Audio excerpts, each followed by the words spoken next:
come from Slovenia originally, and what I'm gonna talk about right now is try to squeeze some basics about digital television, how it works, digital television systems. So does anybody here know anything about it? No? Okay, so doesn't make it any easier for me anyway. To tell shortly a little bit about myself, I started working in IT about 15 years ago, maybe a little bit more, and then 7 years ago I transitioned to being a digital video broadcast engineer. And I've worked in Slovenia as my first projects, and then I lived in UK working there for a few big companies, and recently 2 years in Amsterdam. I worked for Viacom and consulted a company from America which had a software-based solution, which I'll mention at the end. So this is kind of me trying to look really professional and knowing what I do in my life, or at least what I do for a living. The one thing I don't, because I was only informed about this event on Thursday, unfortunately I don't have any pictures to show, so I'll try to keep this very simple as much as possible, and I'll do my best, so don't blame me if I fuck up, okay? So digital television is how it's working in the first part, especially in the radio frequencies, in the terrestrial. We're still using the same frequencies, so that didn't change. But the capacity of what we can do with the digital television, it changed from that one channel in the frequency range. For one channel, we can now squeeze about 8 of them, or even more, multiplex 8 to 9 TV channels in that respect. And how this works, I will try to explain right now. So you know that video works with 24 frames per second, right? And this is full image frames, so that takes a lot of data. The raw data that it takes, it's actually 270 megabits per second, so that's a lot, right? And how do we actually now manage the pictures? How do you compress with the encoder? Do you understand at least what is encoder and a decoder? Okay, perfect. So how does the encoder do that job? It's the way they came up with this is actually really complex, but how it works, it's a brilliant stuff. So I'll ask you a question. Out of those 270 megabits per second, how much of the actual data do you think you receive on your receiver at home? In percentage. You actually are really right. 1%. That's out of those 24 frames per second, and out of all that huge data, you receive 1% of that picture, and that is enough for the decoder to be able to reconstruct those 24 frames per second. And now I'll try to basically talk a little bit about how this works. So you've got me right here. So let's imagine that this is the news media. You're watching the news. The background behind me is already static. So the first picture we call the I frame. There's I frames, B frames, and a B frame. That's kind of reference frames between each other, and I'll explain how they work. The I frame is the one that takes a full picture with everything, the background and me talking my shit around here. So when it takes that first frame, the rest, what is not static, is basically converted into a gray image, completely gray image. It's like a monochromatic image. And what it does calculate in this sense, it only takes into account what is moving in the picture. So it will take a bit of vectors, and then it measures the differences in the light, in the grays. So it's more gray or less gray. So it's almost white to close to black. And these differences between very bright gray and very dark gray are converted to zeros and ones. And that's how you get the digital video out of this, in a principle. So the I frame is a full picture. The P frames are the ones taking into account the movement and the luminance, which you convert to the digital information. And the B frame is used to reference these frames between each other. So how this works with the decoder is the decoder will get some kind of information which we call PSISI. So that's program-specific information. This is kind of a lot of data that is simply manually input in the multiplexer to tell the decoder where and when the picture is coming, and this is arranged in group of pictures. So the decoder will know, out of constructing that one iframe that it got, from the rest of the small data that it receives, it will know how to basically create another 20 of those 24 frames per second that you're supposed to see at the end of the day, and it will construct that from those the rest of the colors it got from the iframe, and that's enough. And this is how it's constructed. So in MPEG 2 they still try to basically encode the whole picture. So that's why MPEG 2 is using a lot more data and a lot higher bandwidth. The MPEG 4 works a little bit different. MPEG 4 works in a way where it's really using, so if that's a whole picture on the TV and there's an aeroplane, for example, moving across, it will only take those pieces of frames where the aeroplane is moving and try to encode that stuff. So the decoder, all it needs is some kind of information to know when to grab the picture, the reference frames, and when to put them all together. And normal structure looks like it's an IPTV frame. So that's, you can count, that's pretty much 6 iframes per second. Yeah? It can go even larger than that. What this means, basically, the decoder that did not receive the information about the iframe, for that fraction of the time, it's going to be a few milliseconds, let's say 250 milliseconds up to a little bit more, depending on the configuration. From there, until it gets an iframe, it will be black. So when you switch the channels on your TV, you see a bit of a black picture for a moment. That means it didn't receive the proper reference picture, the first reference picture it needs to reconstruct the rest of the 24 frames. And this is really short, I hope understandable enough. If it's not, please stop me and I'll try to do it more simple. But this is trying to understand how mathematicians and really brilliant guys came with the idea to squeeze all that information, because the first encoding format was JPEG, and it was motion JPEG, and that stuff didn't go any lower than 270 megabits per second. This is what you get on the BNC, on the 75 ohm cable. Yeah? And from there they had to reconstruct it in this way, and this was brilliant how it's done. The next thing that takes care of this is when we're talking, let's say, about one channel being encoded and then decoded on the decoder level. In between, I mentioned already, there's a multiplexer. So basically what you have is a stack of encoders, stack of channels that you push into a server or a device that's called a multiplexer. So what this thing does is basically it receives all the inputs, usually on the multicast IP, or the unicast really wouldn't matter, but it's IP based in most of the headends nowadays. Previously it was still all trying to multiplex via RF cables, and it was really expensive and time consuming, and it used a lot of power, extremely much more. So for an analog channel to be able to transmit in a wide range, you needed 50 megawatts of power on that one transmitter. Now you only need 50 kilowatts. Now you only need 10% of that. 5 kilowatts is enough to cover quite wide range of coverage in the terrestrial television. So it's really interesting how much we're saving in terms of power. Also the rack space, because analog devices were huge. They were just enormous compared to one simple frame for the encoder, which can now take 4, maybe even up to 8 channels in one frame. So this is really a lot of clever stuff going on behind here. And the multiplexer is the one device that basically takes care of taking the video and audio from the encoder, because it's not going to translate any other information, the encoder itself. The rest of the stuff you see at home, the EPG data, the subtitles, and the channel about the information, the channel number. So basically whether you will click number 1 and you will go to your national TV station number 1, right? This is logical channel numbering. This is all taken care of by the multiplexer basically.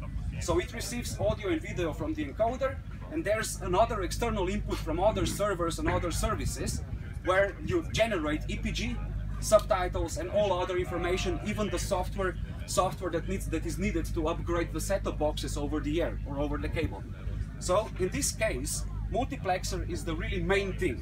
It takes all the channels, combines them into one single transport stream, because you have a single program transport stream is coming out of the encoder, a multiple program transport stream is coming out of the multiplexer. And within that multiplexer, we also define modulation parameters. Modulation parameters define satellite, which band we will use, what kind of modulation in terms of QAM 64, 110, 128, and so forth. And also whether it's going to be delivered to a cable TV, IPTV, or a satellite. These descriptors are a tiny bit different between each other. And of course, at the end of the multiplexer, there's a device called modulator.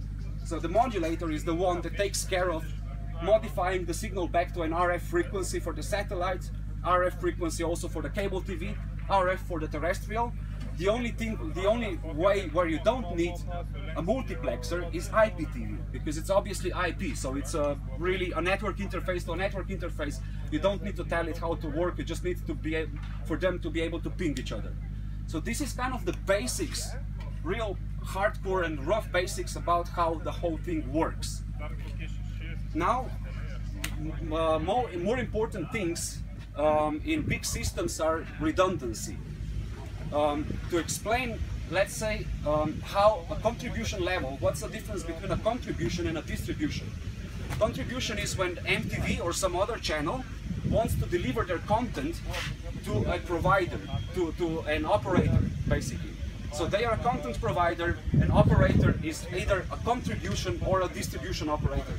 The contribution goes between the content provider and between two different operators.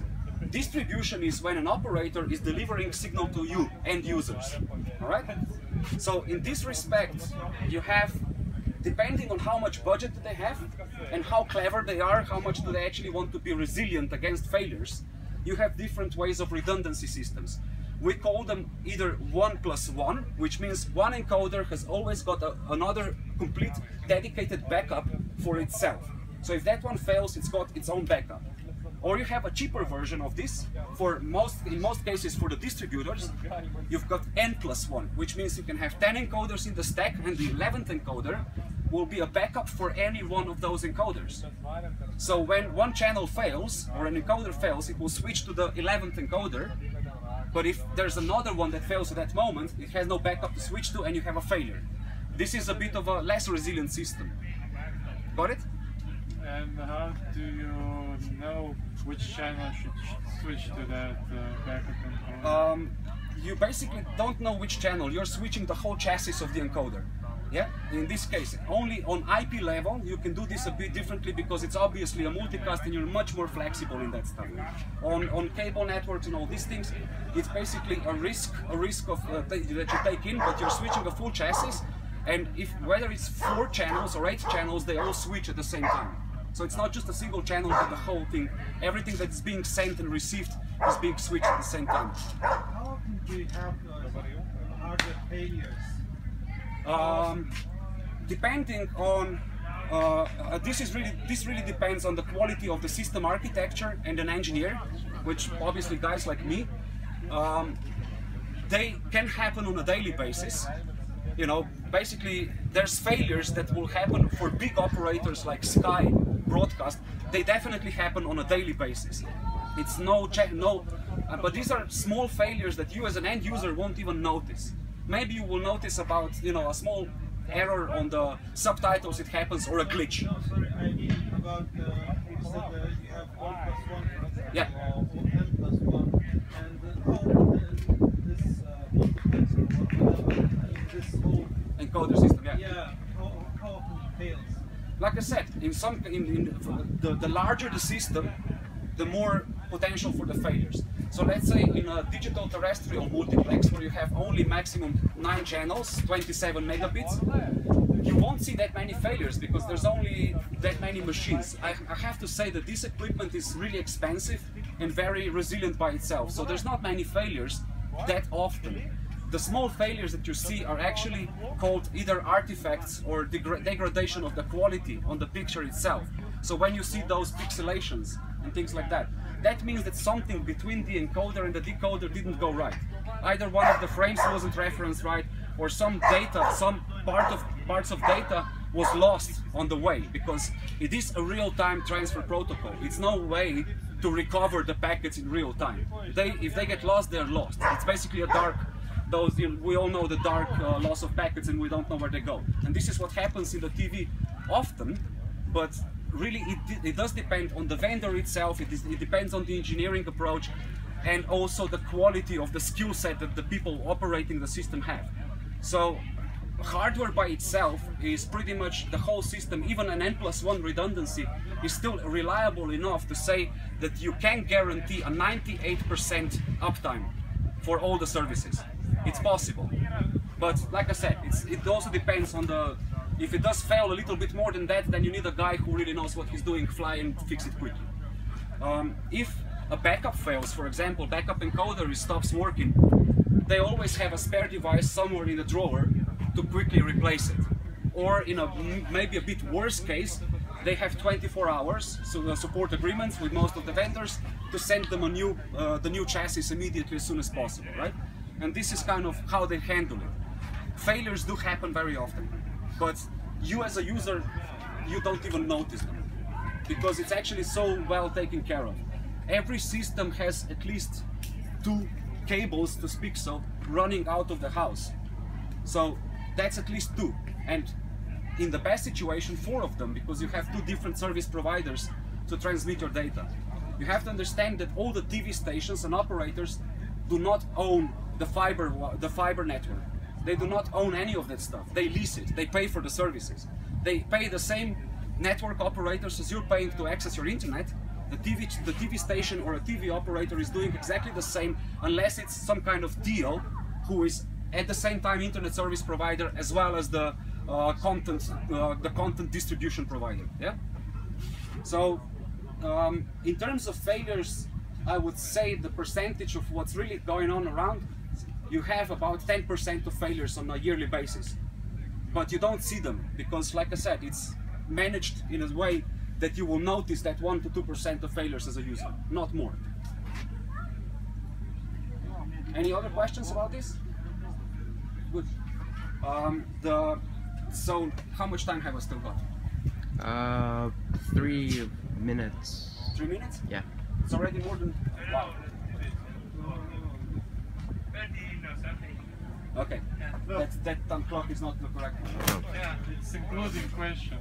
Yeah, I'll try to leave some space for the questions, of course, later on as well. So, what are now with the digital television, now the most interesting, the biggest issues and the biggest challenges are bandwidth itself.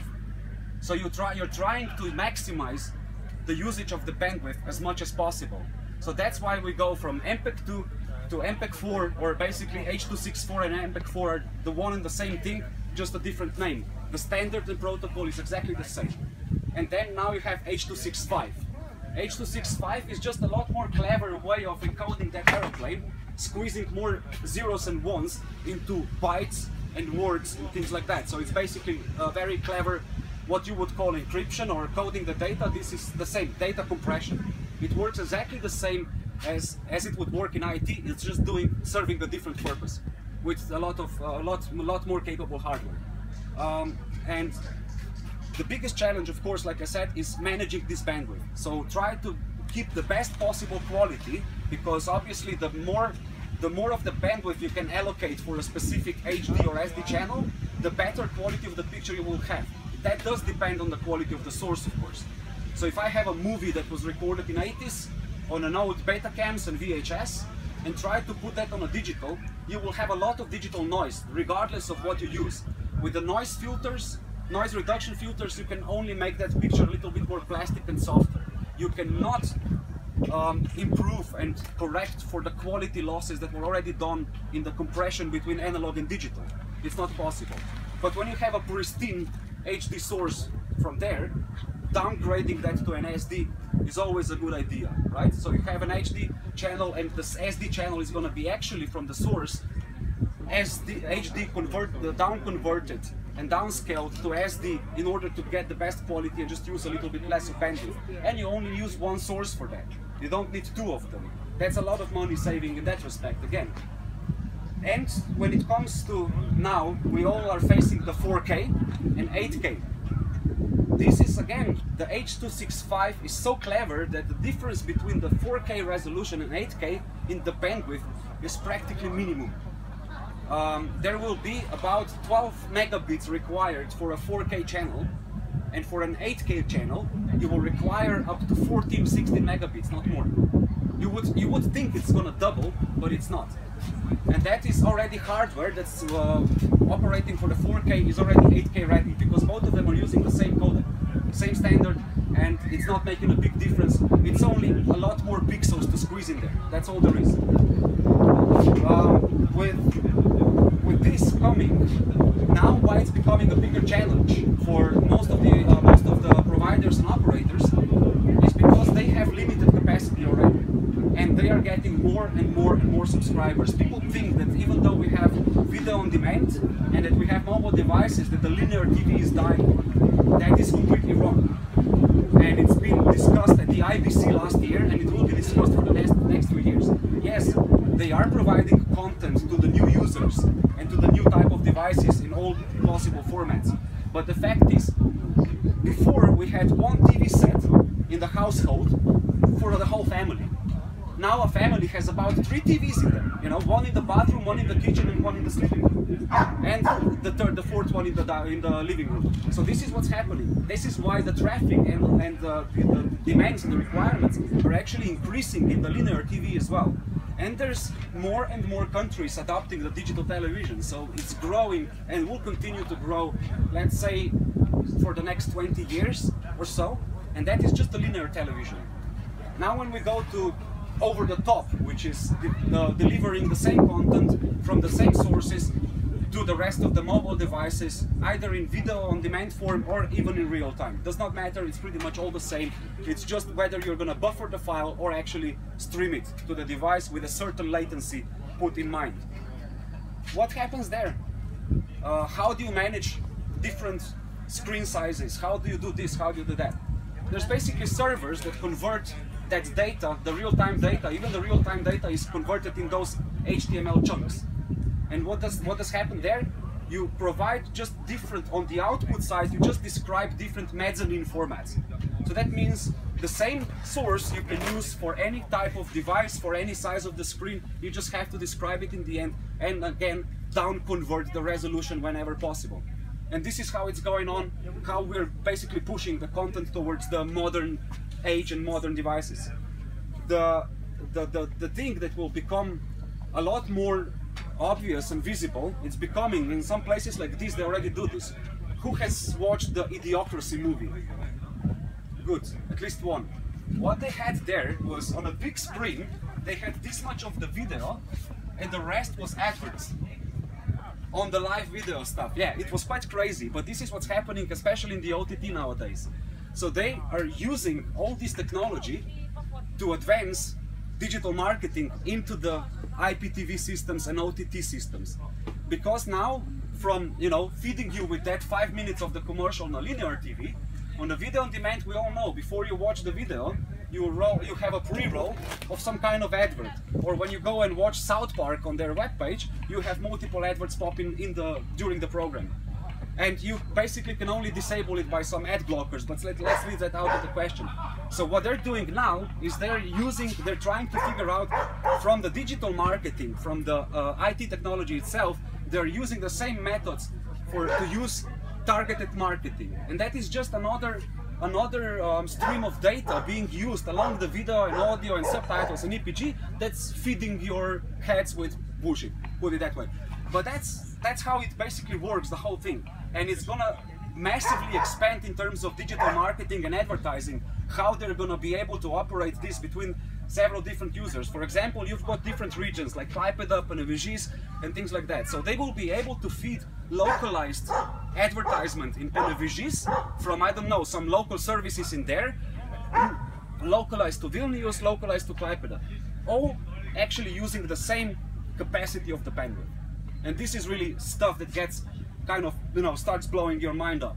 And it's working with all this, it does require a lot of adaptation. Any broadcast engineer nowadays, those guys that used to work in RF and think that they know everything, are now far behind from this. The guys like me, who were working in IT and understand the processes of IT, ITIL process and all this crap, plus know how to work with the broadcast systems, are basically the modern future of this technology. There's no way to be either a broadcast engineer or an IT. These two departments were strictly isolated before, and now they are starting to join. They have to, because what? Everything is IP based. And what happens here, companies are opening themselves to a lot of IP insecurities, of course, because you have to deliver, so you're open different ports and everything. There is all sorts of security issues. So the best approach for these people is, I always tell them, you stream your content out of a specific interface and do not allow your office network to be in any kind of way connected to the same port or the same internet service provider even. You just have to physically separate them. And this is the best way to actually prevent, at least when it comes to the most likely attacks and the most common ones. When it comes to clever hackers, I can tell you these devices, in most cases, encoders, multiplexers, they are specialized firmware. They are not Linux or things like that. They're not operational systems. They are specialized firmware. It's impossible to hack them. Anybody thinking that they can hack into a BBC or any of these TV stations can pretty much forget about it. It's not going to happen. Plus, on top of that, they're using very clever methods of encryption. And it's not the crypto keys and things like that. They are crypto keys, but they keep changing randomly, 5-10 seconds. So there's no way, even if you manage to actually grab the key and understand it, how it works, in 10 seconds there's already a new key delivered. So the encryption systems are really clever from beginning, from the satellite already. On top of that, they're not scrambling the data itself, they are actually scrambling the video. So if you're able to, with that key, to reconstruct the video in 10 seconds, good luck. It's really hard. Now, for the newest stuff that's happening, there is at least a couple of products. I'm not going to name the companies for political reasons, but for the last year I've worked on a very good product with and on the good product. Unfortunately, they could have gone big and become a new Google, but they're not the most clever in terms of how to manage their business. But what they have is, believe it or not, we all know that all the TV operators and providers are using private fiber links and private satellite uplinks to actually deliver their content, right? So this stuff is really expensive. Not compared to the end user line, the end user fiber optics, this is like more than 10 times expensive for one single channel. There's lots of money. So there's a technology nowadays that actually provides a solution. Over a UDP stream, it works as a unicast on an application layer. There is a software that is actually capable of delivering the same kind of the 99.9% uptime, and I'm not bullshitting, it's really working, especially when you work out with a redundancy over public internet. And how that is done, real time, it goes, when it happens, the data will hit the decoder and that's it. If it doesn't hit it, it gets lost. This thing will add extra latency on top of that. So let's say I decide to stream a channel with this software over public internet. I will say, in order to recover those packets, I will add 10 seconds of the delay to the whole service itself. And within those 10 seconds, this is so good, such a good thing. I can unplug the cable for about half that time, plug it back in, and you as a user won't see even a glitch at the end. And what do they use? It's not forward error correction. They use a bit of that technology, but what do they use is ARQ. So it's something very familiar to packet recovery in the IT process, and they use the ARQ, the same ARQ, to recover normal IP packets in HTTPS or HTTP. They use it on a UDP level to recover those lost packets within the limit, within the fixed and preset latency. So there's something really clever out there.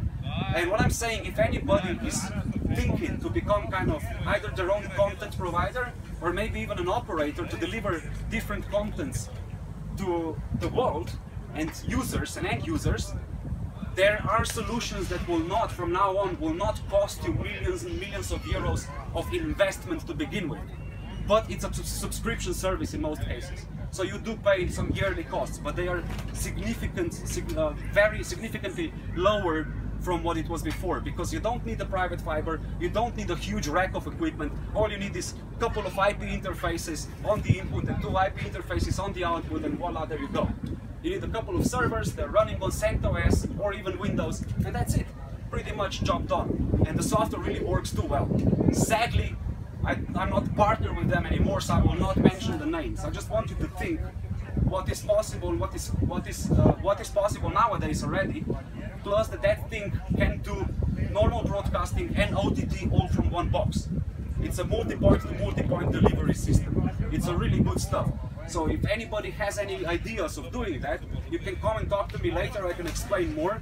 But there's a lot of possibilities what you can do with very small amount of money and very little engagement in terms of architecture and engineering. And pretty much I think that's kind of the conclusion of what I wanted to say for today.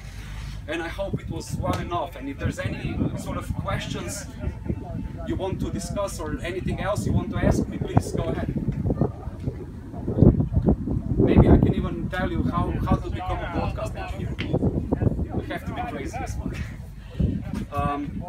Basically, there's schools that will teach you. There's a BBC University. There's all sorts of other programs. But I personally learned all of this myself by going to the dvbproject.org, download the Etsy documentation and try to understand what all those logarithmic functions and formulas in there mean. It's hard. It's a lot of knowledge. It does seem to be, I don't know how simple it seems to you guys from me here, but it's quite, I used to say it's a bit of a rocket science in itself, because it does require knowledge from the IT, from RF networks, from a lot of other technologies, plus a lot of really fast thinking and a lot of ingenuity when you're basically building a new system for a big client, I don't know, somewhere in Germany or things like that.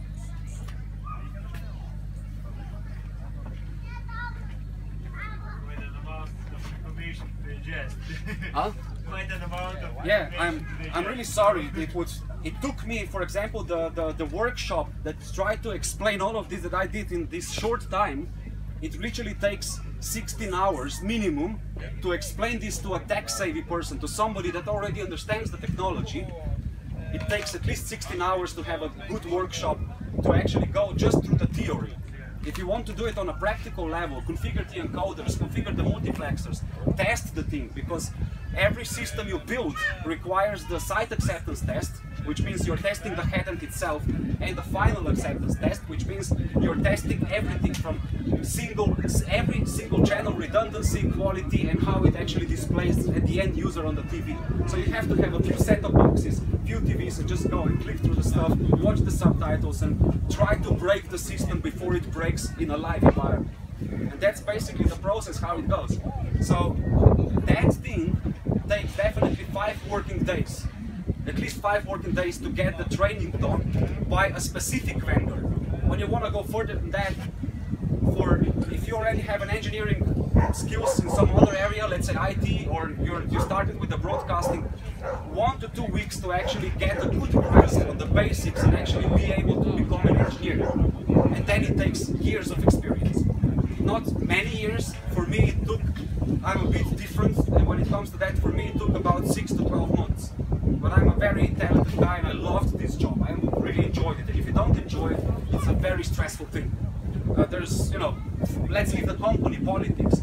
There's lots of stuff you have to understand, lots of stuff you have to know and be able to work it on a very fast level. And like I said, it's not just setting up the servers, oh, I can ping each other and that's it, job done. From once you've got the network set up, you have to go sometimes in such a low level in order to make the subtitles work in multiple languages from one channel only. I literally was dreaming in hexadecimal values. That's how hard it got at some point. I went to sleep and my mind was going, A, B, C, D, blah, blah, blah. I could not really think normally anymore. It gets really complex and really hard just to be able to display subtitles in a couple of different languages on the single channel to users. So it's really, really hard to actually, like I said, a lot of information to understand, a lot of information to comprehend.